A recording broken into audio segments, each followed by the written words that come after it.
All right, what's going on, everybody? Welcome on back to the Cinema Lords podcast, short number 4.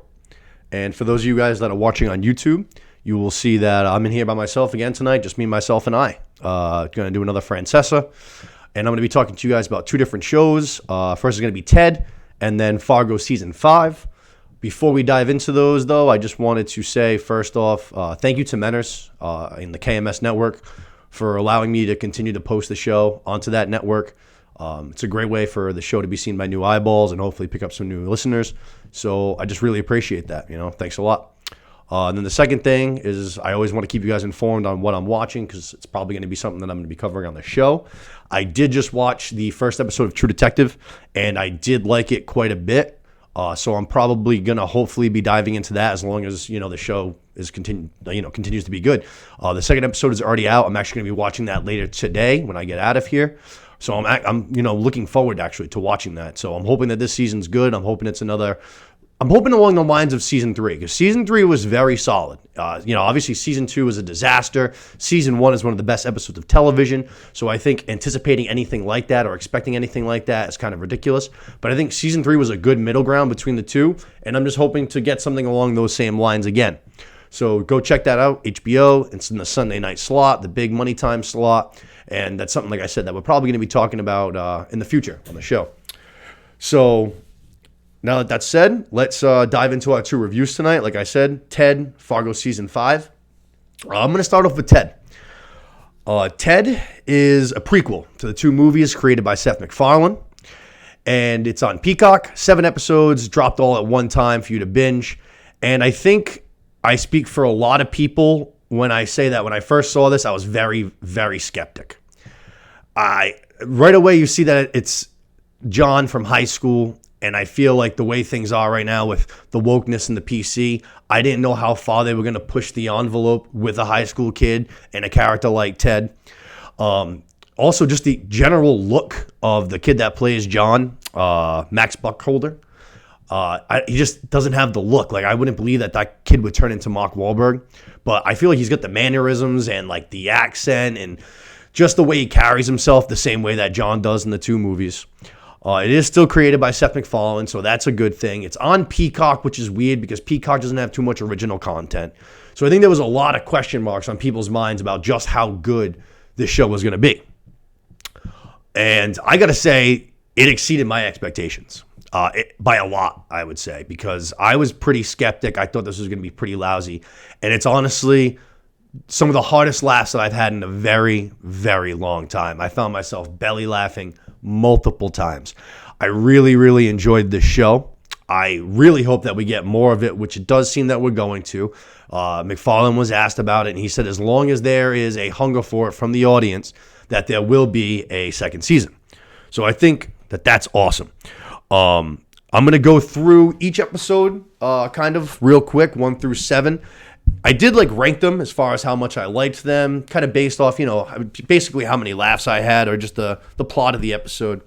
And then I had 1 or 2 moments that I kind of jotted down from each episode that I found to be really, really funny.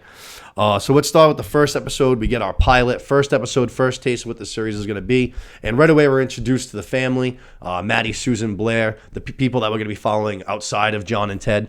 And right away, I enjoyed the characters. I ended up enjoying them more and more as the show went on. Maddie was one of my favorite parts of the show. The dad, he's fucking hilarious. But right away, you see that they're setting the tone of a typical Boston family during the 90s. The accents are outrageous. Some questionable things are being said. And like I said, we didn't know how far they were going to push the envelope. Right away in this very first scene, I think we got that answer really quick. We're going to push the envelope. We're going to be raunchy. We're going to do what Ted did in the 2 movies. And I think that was a big sigh of relief for me right away, and probably a lot of other people all right, this shit's going to be legit. Let's fucking go. This is going to be really funny. So that was, like I said, just a huge, huge sigh of relief. But I thought this first episode was really good. A good way to set the table for the show. I think that it was either the best or the second best episode of the entire series. So it makes sense to, start this off with a big punch for the audience. I think this pilot was great. You see that John and Ted are introduced to weed for the first time in this episode, which, as you know in the movies, is going to be basically a huge part of their relationship. I would say 2 parts of the episode as far as laughs stood out to me. They get, Ted to go to school, And as they're walking in, he goes, "How's it feel to be in a school with all white kids?" And John goes, "We had an Indian kid last year, but they got him." He goes, "What was it?" He goes, "Good guy. He used to share his Dunkaroos too." But Ted's just like, what do you mean they got him? Which I thought was fucking hilarious. That had me dying. And then obviously the real funny moment I thought was when Ted finds the rifle, goes to the slip and slide, shoots the bullet off. The neighbor comes running outside like, "Is that a gun?" Like, "Yeah." "Who are you shooting at?" "No one." "You sure?" "Yeah." And the conversation was fucking fantastic. Very Family Guy-esque, which is obviously going to be a few scenes like that throughout this show that feel very similar and in vein to Family Guy. But like I said, this pilot episode, I think, was either my favorite or my second favorite episode. It's definitely in the top two, though. I loved it. I thought it set the table perfectly, and I was excited to see more going into the rest of this series. Episode 2 is a crazy one. Two dads. We find out that the bully from episode 1 doesn't know his dad. So the boys use this, information as a weapon of warfare. They call him up. They set up a meeting. They have him dressed like a fool. He thinks he's meeting his dad for the first time. Sure enough, they're just fucking with him. Basically further traumatizing this kid. And after they do it, they kind of feel bad about it. The next thing you know, they're calling him again, and they start developing feelings for this kid that, they only know as a bully. And he thinks it's his fucking dad that abandoned him. So it's just a wild, wild episode. There was a couple times where I just shaking my head, just like, Jesus fucking Christ, man. This kid and this teddy bear, they're fucking nuts. But I did find it very funny, the dynamic that was created as far as them almost being like parents to this kid and the bickering back and forth.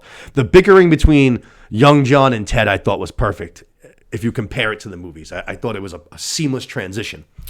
But this episode, I still enjoyed it. Definitely not nearly as much as I enjoyed the first episode.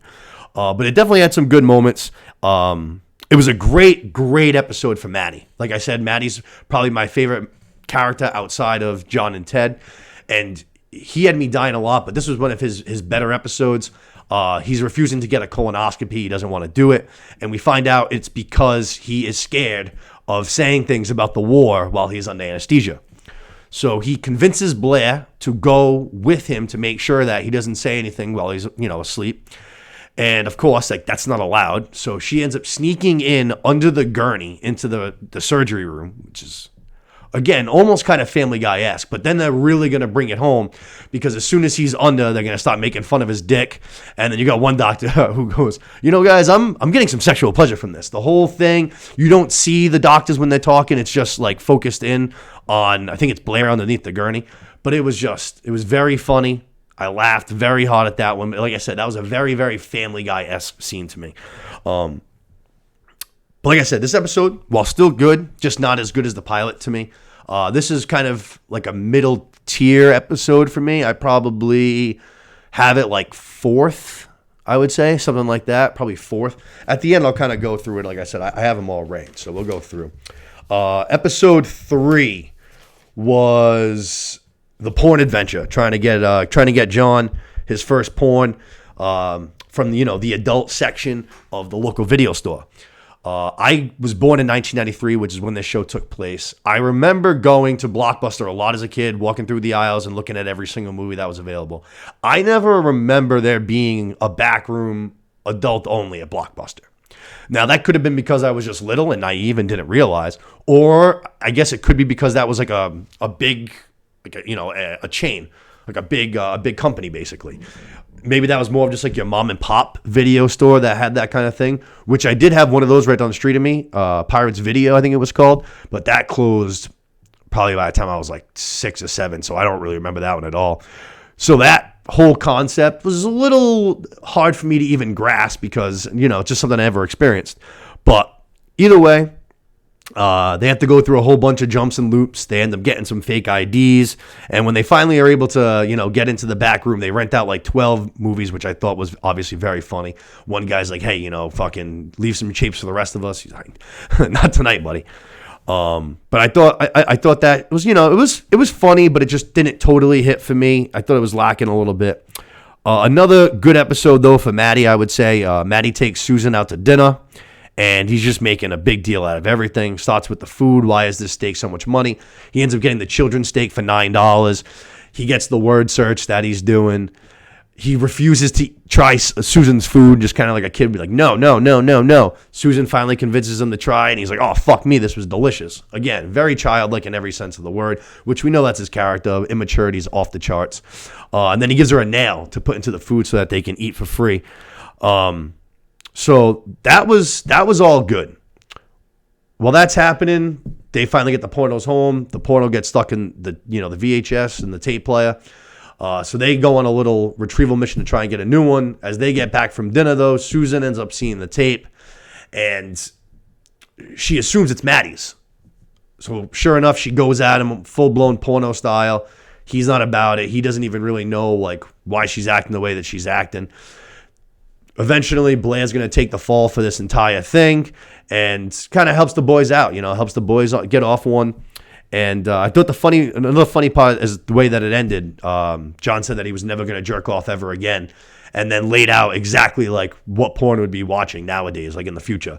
So even if it's at, the touch of your fingertips with a media device with a great image and yada, yada, yada, you can pick from all these categories.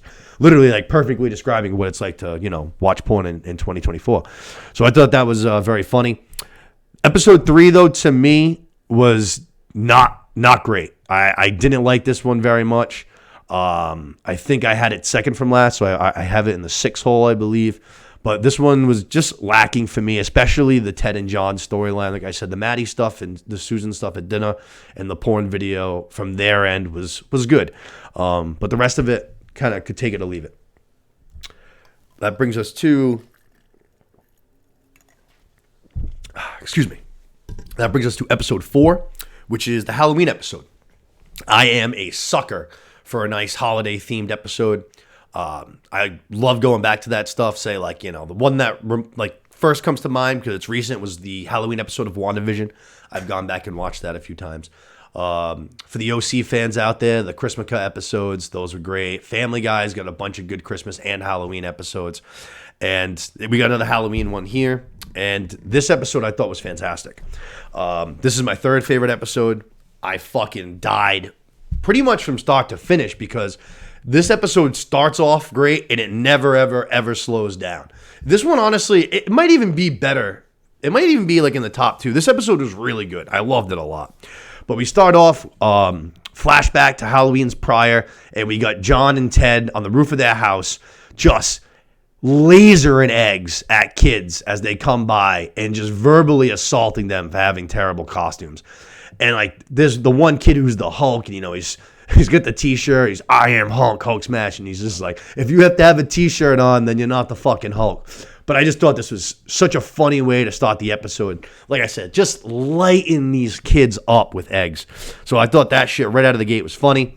We find out Blair's going to a Halloween party and she needs a designated driver, and she convinces Ted to do it, which obviously anyone with a brain or has seen the Ted movies knows right away that that's just simply never going to happen.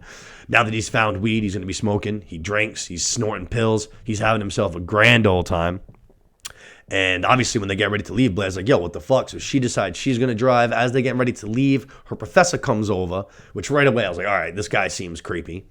But the weird thing is like Ted mentions, I was like, why would he do this when Ted's there too? It's very strange. But he invites them back to his place. Blair says yes.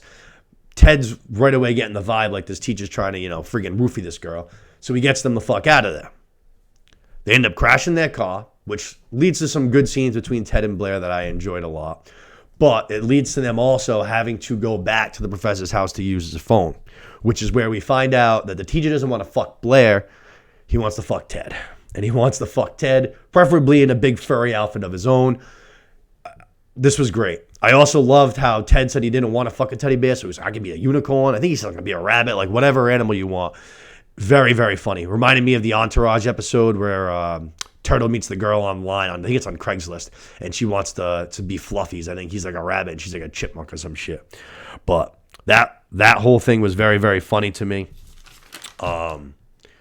At the end, they finally, they take the professor's bike home, and you got Ted sitting in the little like basket in the little handheld on the handlebars, looking like fucking E.T., which was great. And as they finally get home, they get pelted, not with just regular eggs by John, by fucking ostrich eggs, which that's another part of the episode that was kind of weird, but whatever. They ended up with these fucking monstrous football-sized eggs. And he absolutely smashes them with it. They fucking fall off the bike. And Ted's like, Jesus, I guess this is what we've been doing to people? We were so wrong. Which, that was funny. The other part that was good was while John's home by himself, Susan's feeling bad for him. So she says she's going to call up one of her friends who has a son and they can hang out. Very much hinting that like the kid is the same age as John, Pierce. This fucking dude who's got to be like late 30s shows up. He's an absolute fucking weirdo. He's got his own hand-drawn porn. Like, take the super bad dicks, but just mix it in with a whole bunch of anime porn styles. It was fucking nuts. Then he's in the bathtub. The bathwater comes out fucking all black and shit. This guy was a fucking weirdo, dude. Just an absolute weirdo. And then, of course, it turns out at the end that it wasn't the son. It was just some random fucking guy who got into the house. So this whole episode, like I said, had me fucking dying. Ted is an Ewok. That was fucking great. Great fucking costume for Ted. This was a really, really funny episode. Like I said, I love that it's festive. I'll probably pop that one on again during the Halloween season. You know what I mean? But like I said, this is definitely a top 3 episode for me. Could even maybe move higher depending on the day. But this one, from start to finish, really had me fucking dying. The next episode was the marriage counseling. Right off the top, I can tell you that this was my least favorite episode. I also thought that it was like the worst episode as far as how it was like done. It seemed like they spread this episode so thin that they had to do like 2 separate plots for it. As far as it starts with the marriage counseling that Blair wants to get for Susan and Maddie. Of course, it goes terribly. So they decide to let Ted be the marriage counselor, which leads, to some funny back and forth, but nothing that was like overly great to me. The anal comment was pretty funny, but it just didn't lead to anything, too big. And, the big realization is, wow, Susan was going to be a teacher before she met Maddie and decided to basically just be a stay-at-home housewife. So fast forward to like the next day, they're at school. A teacher that we had already seen throw a full-blown fit in the first episode because his wife was having an affair and all that. He throws another fit, throws another tantrum. This one gets him fired, though. The 2 tantrums were both very funny. This opens the door, though, for Susan to get a job as a teacher, as a substitute. John and Ted go out of their way to get it for her, and this was the only part of the episode that I actually really, really found like funny, because this I did like belly laugh. I was almost in tears. But it was when they're in class and the same cheerleader basically that was being a bitch to the last teacher is being a bitch to Susan again.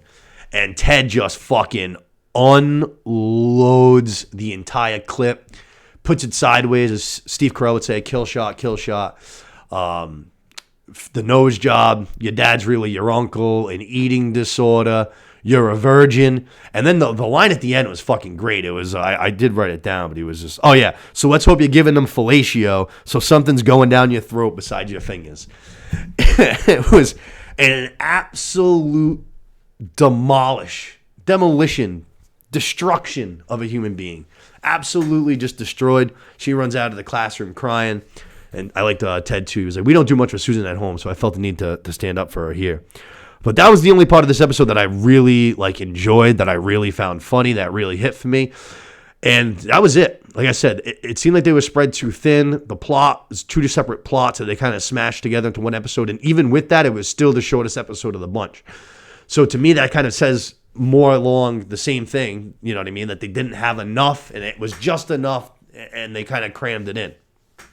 Which, they probably just had some jokes that they wanted to squeeze in. They didn't really have a spot to do it, so they created this other episode. If they had just, taken that, I don't know where they could have used it elsewhere, though. I was going to say, if they could have moved the Susan teaching thing to a different episode, that could have been good. I just don't know specifically where it could have been done. Maybe episode 3. Maybe the point. It's tough. But this episode, I think, probably could have been skipped. They just, like I said, they probably had a couple of jokes that they really wanted to squeeze in. So this is where they found the time to do it. But like I said, definitely my least favorite episode. That 3 right above that. Let's get to episode 6, which was the Christmas episode, another holiday-themed episode. And this one was really good, too. This one was really, really good. Not quite as good as the Halloween episode, not quite as good as the pilot, but I would say batting in the cleanup spot. I would say I'd go 4. This one was good. Started off, I like the episodes that start off hot seem to kind of go all the way through, I've noticed. Because some of them not start slow, but there's no real like joke in the first, say, 5 to 6 minutes. And it almost kind of stays slow, laugh-wise, with just a couple of big hits mixed in. The ones that hit off the start, I feel like, tend to just be consistent throughout. The pilot, the Halloween episode, this episode again. It opens up with the family going to mass, and Ted, like right in front of the entire church, basically starts comparing himself to Jesus. He's like, I was immaculately conceived too. The priest obviously isn't having it. Born of divine origin. Ted's like, yeah, that's me. Jesus mocked by the star of Bethlehem. Ted's like, yeah, there was a star. He wished upon a shooting star, and now I'm here. And then he goes, what's the last one? Oh, yeah, Jesus was here to spread love. And Ted hits his button that says, I love you. And he's like, your move, priest. You know what I mean? So sure enough, for the rest of the episode, he just thought like he's constantly talking about himself, like in third person, as if he is Jesus. It's very funny. It was a very, very funny shtick. A good episode for Ted. This is another big episode for Maddie. He's arguing with everybody in the house, which is kind of his MO. He does that the whole show, really. So he wishes for someone that will defend him in arguments. And a childhood toy of his, Dennis the Dump Truck, comes to life. And Dennis the Dump Truck's a fucking menace. He's even more racist, more sexist, more homophobic than Maddie is. And it is very funny, don't get me wrong. The Dennis the Dump Truck had me fucking cracking up, especially the fact that he is literally just a dump truck. There's no movable mouth or eyes or anything like that. It's just a dump truck that happens to speak out of nowhere, like his voice just comes out. But I thought that was very funny. We find out in this episode that Blair is either gay or bi, whatever it may be, but she is currently dating the girl that we met, I think it was back in episode 1, who is helping her deal weed. She grows the weed in her apartment. Turns out that they're dating.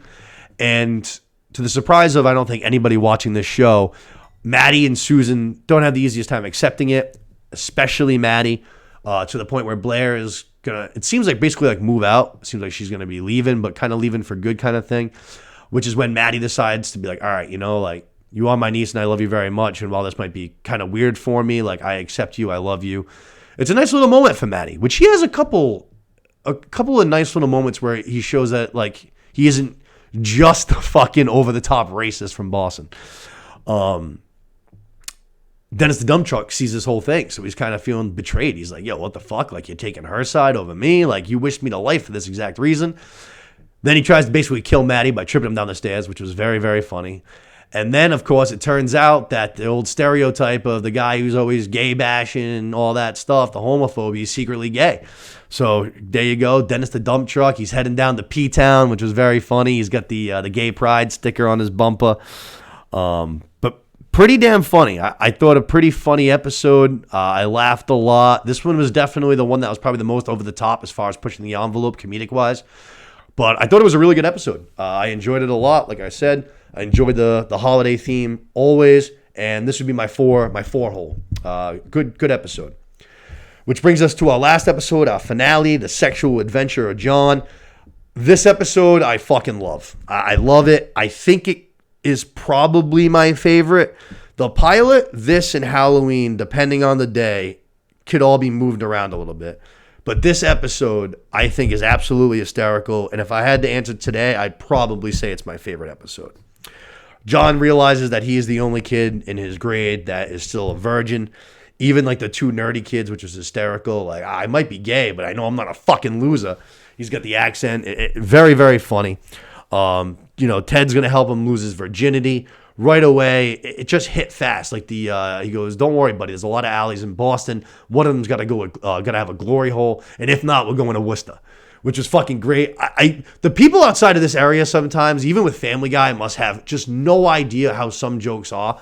Or what they even mean, you know what I'm saying? They just go right over their heads.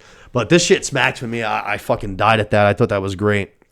We see one thing I did notice. So this was an episode that was big on smoking. There was I think 3 different smoking scenes.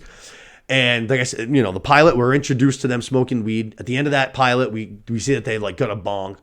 And we see them smoking the bong probably like 3 times, like I said, in this episode. And I swear to God, these kid and I keep calling them kids, Kid and Teddy Bear fucking have not changed that bong water a single friggin' time since episode 1. That shit is brown. It was fucking foul looking. But they end up going to get some more weed. They go back to the girl there from episode 1. I think Sheila, who ends up being her dead mother's name. That was pretty funny. But then we get introduced to another thing that we see in the movies all the time, which is the wild name for strains.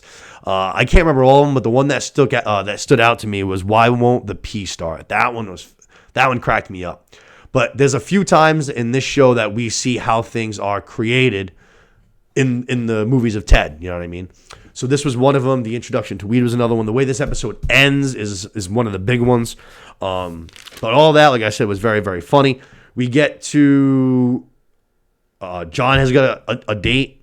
He's going to go get condoms. This scene was wild. An employee comes over and is just like wildly, overly helpful. He's asking all kinds of weird questions. Is she Jewish? Does she do charity work?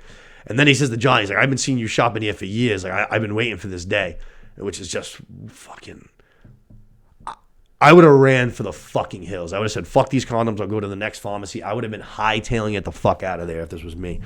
But John starts calling for an adult, and another employee comes over, and he's like, hey, get the fuck away from these kids, which goes to show he's not even a real employee. Kind of going back to the same thing as the friend who wasn't the actual mother of Susan's friend's mother. That fucking weird 38-year-old or whatever the fuck he was. Same kind of concept. But that shit was obviously funny, pretty wild.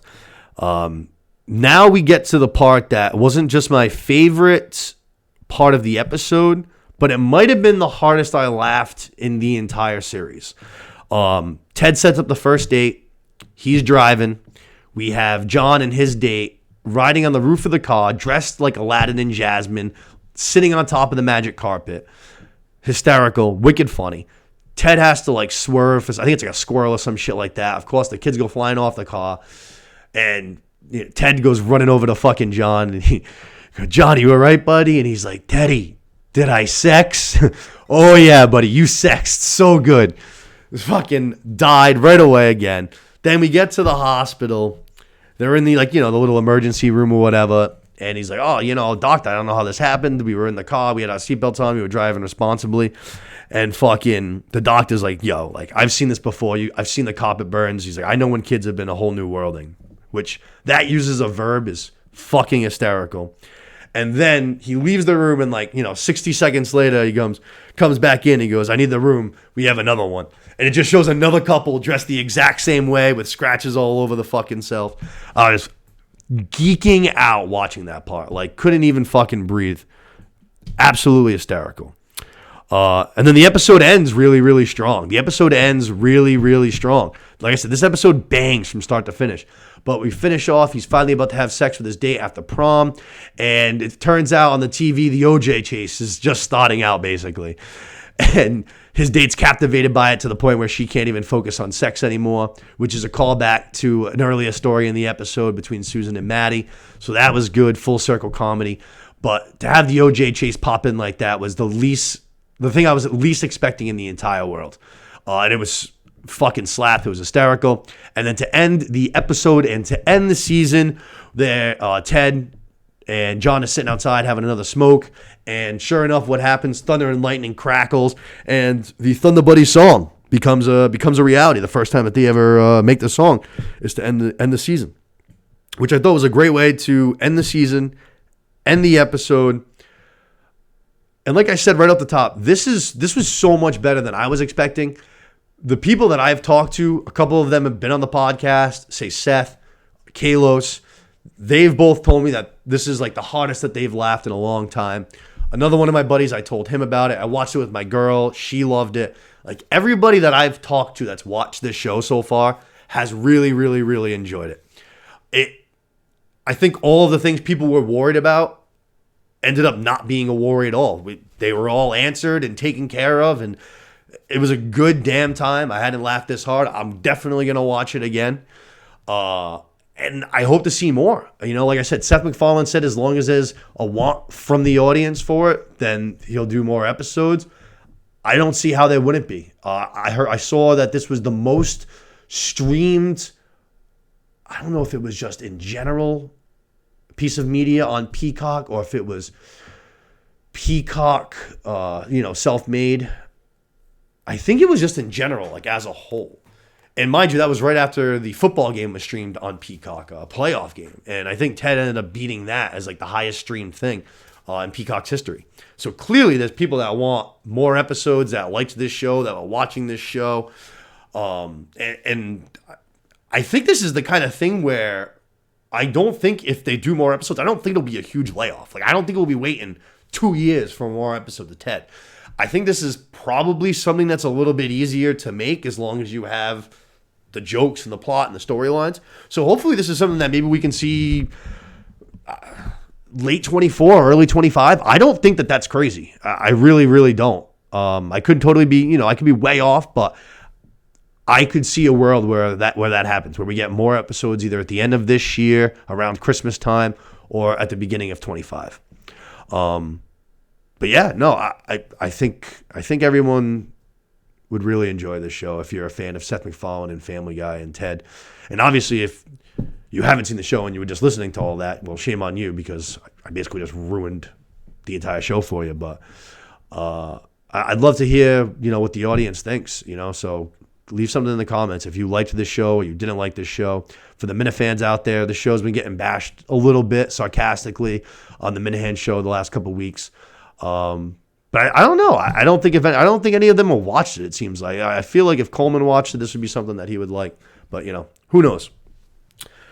But now let's get to our second show. Oh wow, we spent a little bit more time on Ted than I expected. See that? I can pop in here and talk by myself for fucking half an hour without even trying. Let's get to Fargo season 5. This one's not going to take as long as Ted. The 5th season of Fargo. Every single season, the anthology series, every single season is different. But it's always a well-made show. Even in the seasons that I don't like as much, the show is always very well-made. You know what I mean? Season 1 and Season 2 are 2 of my favorite seasons of television ever. I like the second one a bit more than I like the first one. Season 3, I finished. I just didn't care for it. I was at least entertained enough where I was able to get to the end, but it's nothing I'll ever go back and rewatch. I did not care for it. Season 4, I think I got through episode 3 before I straight up quit. It wasn't for me. It was like too organized crime, like in depth, like, you know what I mean? Rather than being like a kooky story that might involve some organized crime. The 4th season wasn't for me. Season 5 was a bounce back season. I got to be careful on how I say this. A lot about season 5, most actually of season 5, is really, really, really fucking good. On par with how good seasons 1 and 2 were. Some unbelievable performances. Juno Temple plays our main character, Dot, sometimes called the Tiger. She's awesome. She does a great job in this show of transitioning from the Minnesota stay-at-home, sweet tea mom to being, a tiger, a savage little pit bull. And right in the pilot episode, which is an amazing pilot. The first episode of this season was fantastic. It was fucking great, and it instantly got me hooked. Pretty much actually right out of the first scene. But we see that there's going to be a lot more to her character than just being the Minnesota stay-at-home mom. She clearly has seen some shit, has been through some shit. She's like a little badass, you know what I mean? These 2 guys that come after her, she gives them a real fucking hard time. But like I said, this pilot episode was fantastic. Right out of the gate, when we opened up at the the parent-teacher conference, and it's in slow-mo, and it's a full-blown war. Parents are fucking hitting each other in the balls, punches, smacks, tackles, clotheslines, all of it. It was hysterical. And what's funny is we never actually found out why. There was never a reason really given to us for why that happened. But it was a wild first episode. I really was hooked. It got me right away. I was very intrigued and very interested to see where this season was going to go. Episode 2, we get our introduction to John Hamm, who I thought was a terrific bad guy. I would love to see him do some more bad guy stuff in the future. But we get the introduction of him, and shout out my boy, King Steve the Hair Harrington, Joe Keery as John Hamm's son, Gator, who's a bit of like, I don't want to call him a pussy boy, but he's like a little bit of a daddy's boy in a way, because obviously daddy's the sheriff, of this town that's basically run by him. You know what I mean? It's not like there's fucking cops and all that shit coming through here, which is actually how their introduction starts. The 2 FBI agents come. John Hamm's in this bathtub. He's got his nipples pierced, which is the last thing I ever would have expected this character to have. But he kind of gives these FBI agents, no shit. Like, he ain't backing down just because you're from the FBI. Like, this is his town. He runs things the way that he wants. He only recognizes, the old ways, the United States Constitution and, God and country and all that. And I was like, oh, damn. Like, this right away, I was like, all right, this guy seems like he's going to be kind of cool. Turns out he ends up being a real fucking scumbag. But like I said, a great performance from John Hamm. No matter what, I'm always going to defend Joe Keery. I thought he was good. Jennifer Jason Leigh, who I think a lot of people would know from Hateful Eight, Tarantino movie. She is basically the wildly racist girl who gets her fucking face caved in like 7 different times. Well deserving. She is also, when she was real young, she was in Fast Times at Ridgemont High, basically as like the main character pretty much. But a good actress. She is terrific in this show as Dot's mother-in-law. She's like the head of like basically a company empire. And she is like, you talk about John Hamm's character being kind of like Old Testament. This bitch is old fucking fire and brimstone Testament. She's a hardcore motherfucker. And I love the scene. I believe it's in episode 3, I want to say, when she sees Dot in her true light for the first time. Dot drops the accent and the whole Minnesota nice routine, and like, I ain't gonna have no fucking Ivy League punk basically telling me what I've done after all the hell that I've been through. I think she says like she's climbed out of 6 hells or something like that. It was a really good, quick little monologue. But Jennifer Jason Leigh obviously realizes, she's like, oh shit, like I completely misread this girl. I am thinking she's just some little innocent little thing, but she's clearly a little bit of a savage, you know what I mean?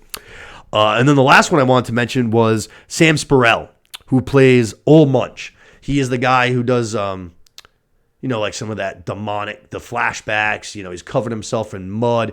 They almost treat him like a metaphor in the show, like death, like the Grim Reaper. He's the one that goes after Dot in the first episode. He's the one that refers to her as Tiger. He was awesome in this show. He every time he was on screen, I was captivated. I really couldn't look away. It was always just something weird, and he had so many great scenes. I really, really, really enjoyed him in this show. All very solid performances. There were other good ones as well that I didn't list because I don't want to have too many, but a lot of good performances. Like I said, John Hamm is a bad guy. That's something that really stood out to me. The mother-in-law, Dot, a bunch of good performances. And every single episode left you wanting more. It left you wanting to dive into the next episode, which luckily for me, I didn't start watching until after episode 8. So I binged 1 through 8 and then watched just 9 and 10 live. But that was something that was better for me because every time an episode ended and I wanted to get more, I was able to go and get more right away. So, and I think anytime you go through a binge like that, you're not binging a show like that because it's bad. You're obviously binging it because it's got you hooked and, you got your meat in, you got your teeth into it, and you just got to keep going.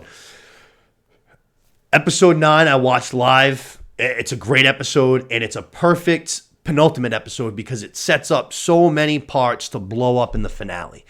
It finally leaves off at the ranch, and we're about to have a massive gunfight between the men that are loyal to Sheriff, who are a lot of, like rednecks, but he says, a lot of them have been overseas, fucking kicking in doors, fighting in the war. And then you have the other side, which is basically, there is military there, there's SWAT there, there's local stadies there. It's a force of, organized, policemen, whatever you want to call it. And that's about to explode. Dot is there at the compound, at the ranch, being held by John Hamm. So there's a lot that's going to happen in this finale. So I was very, very, very excited. I would say that I was so excited to the point where I said, if they nail this ending, it could be my favorite season of Fargo, and it'll be one of my favorite seasons of television, like, of all time. Like, it's that good, and I enjoyed it that much. However, they did not nail the ending. The finale, I thought, was fucking awful. And I don't say that lightly. I genuinely mean I thought it was fucking awful. To the point where it's going to be hard for me to want to go back and rewatch this series because I'm going to know how it ends, and I know I'm going to be disappointed. It left such a bad taste in my mouth. It made me almost in a way like look down on the 9 episodes prior. Not look down, but like it just made me shake my head. You know what I mean? Like, what a fucking waste for you guys to do so much great shit in 9 episodes and then just to totally fucking ruin it. Or, I mean, at least in my opinion. I hated it. I watched it with my girl. She hated it as well. Like I said, we're at this massive moment at the ranch where this massive gunfight is about to happen. What a total wet fart letdown. They basically, like, skip the whole thing. It's a very quick, like, highlighted montage. They totally skipped out on it. Also, like, they kept going to, like, black screen for, like, a second and then going to a new part of the fight and then black screen for a second. So you could even get, like, a full taste of the visual that they had on display. Wild letdown, because they had been building towards this massive fight for a couple of episodes, and it stunk. It was wicked bad. Then you get a moment where you have Dot and John Hamm, right? Dot shoots him. John Hamm is literally like coughing up blood. He looks like he's about to die at any second, like he's on his last legs. And the next thing you know, he just gets up and runs off. So I was like, this is stupid. I've watched a lot of shit in my day. Once you start bleeding from the mouth, that's like a universal sign that this character is like donezo. You know what I mean? It's just one of those things in movies and TV. But like I said, next thing you know, this guy's running off. I'm like, all right, this is stupid. The Stady that Dot saves in episode 1, who's been actively trying to help Dot this entire show now, he's the one that tries to chase down John Hamm. He finally does. And in, like, one of the dumbest, not even just scenes, but, like, this guy deserved to die. I mean, he does die, but, like, what the fuck are you doing, dude? Like, John Hamm gave you every single reason to fucking shoot him. Just shoot him. Even if you don't want to shoot him dead, fine. Don't shoot him dead if that's too much for you. Shoot him in the fucking leg. Do something besides just sitting there and looking at him and literally, like, letting him just, like, walk over to you and fucking murder you. I was like, this is so dumb. And such a bad way for a character who's a good guy who already survived a pretty wild situation in episode 1 to die here. It didn't hit. Like, I wasn't at all like, oh man, like that guy died. I was saying the opposite. I was like, oh man, like what a fucking moron. That guy deserved to die. And he was a character, like I said, it was a nice guy. I liked him the whole show. I was like, oh yeah, it's one of the few genuine good people in the show. He's trying to look out for Dot because she saved his life. Like, all right, good dude. And then he turns out to be a wicked fucking idiot. That was terrible. Then, like I said, Dot shoots Hamm. But like I said, he runs off. He ends up like getting captured later in the episode. So Dot never really gets that fulfillment of revenge, even after he was beating on her all those years and just, treating her like a dog. She doesn't get like her full revenge in my mind, which I would have liked. I feel like her finally fucking, whether it was a gun or fucking a stabbing or choking him out or a fucking, I don't even know, dropping a house on his head. I don't know. But I feel like she needed to kill John Hamm to satisfy my want to see revenge on screen. So that left me wanting more. I understand that he ends up kind of being in jail, and Jennifer Jason Leigh's character, the mother-in-law, goes and visits him, which is a good scene. And, basically she's like, you're going to be alive for a long time, but you're going to have a very, very, very unpleasant day-to-day life in here because I got all of the blocks, all of the cell blocks under my payroll, basically. So John Hamm's in for a tough rest of his life. I hated that my boy Joe Keery got blinded, but that part was good. That's more of a personal thing. The last part that I thought is the worst part, even worse than the skipped gunfight, worse than the Stadi's death, worse than that, worse than Dot not getting revenge, was the True Blue ending.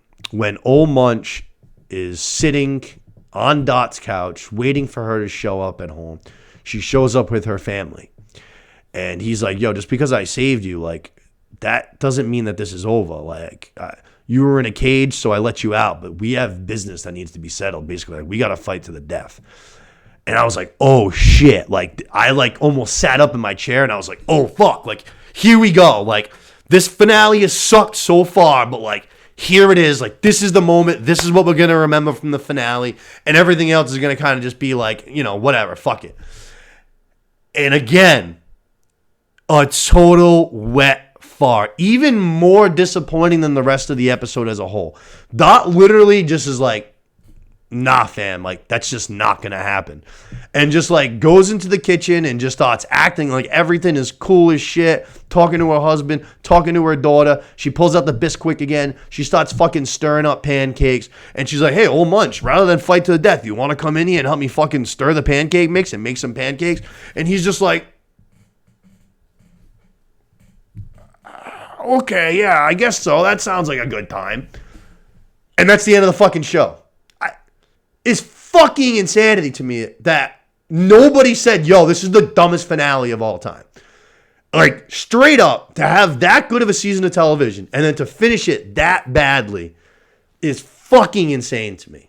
Like, so many people have to approve all this shit and no one spoke up. I can't believe this many people were in agreement this is a good way to end this season because it was awful.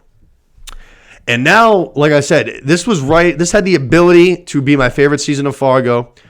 I still obviously like it better than 3 and 4, so it's in the middle. But it's obviously not going to be anywhere near, like I was saying, the top of my all-time TV show seasons. It's going to fall into the mediocreness. I don't know if I'm ever going to be able to come back and rewatch this. I say that I'm sure I will down the line at some point because I do love watching Fargo during the winter and stuff. I love the Northwest, the Midwest, all the snow and the real cold environment, which is actually, callback, a great part of the new True Detective season. It feels like fucking brick cold in every scene. But I'll probably come back and watch this season at some point. But boy, man, I'm going to have a tough time really enjoying it, I think, knowing how it's going to end because it is bad. It's not like, obviously, like Game of Thrones was a whole entire season, so it's not like that, but it's tough. It sucks when this kind of shit happens. It really does. It sucks when this shit happens. It's just such a disappointment.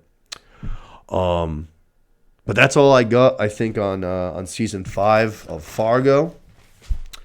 I think that's going to wrap it up for us here tonight as well.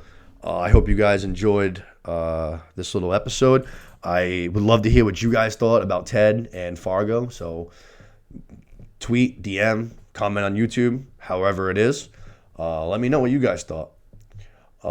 And I want to say thank you again to Menners and the KMS Network for hopefully allowing this episode to go up on the feed as well. I want to say thank you to everybody else that's watching. As always, share, subscribe, like, comment, all that good stuff. And we will be talking to you guys again in a couple of weeks, I would say. And we're also going to be having that winter movie draft coming up in February. That should be a good time, so be on the lookout for that as well. But for now, happy watching.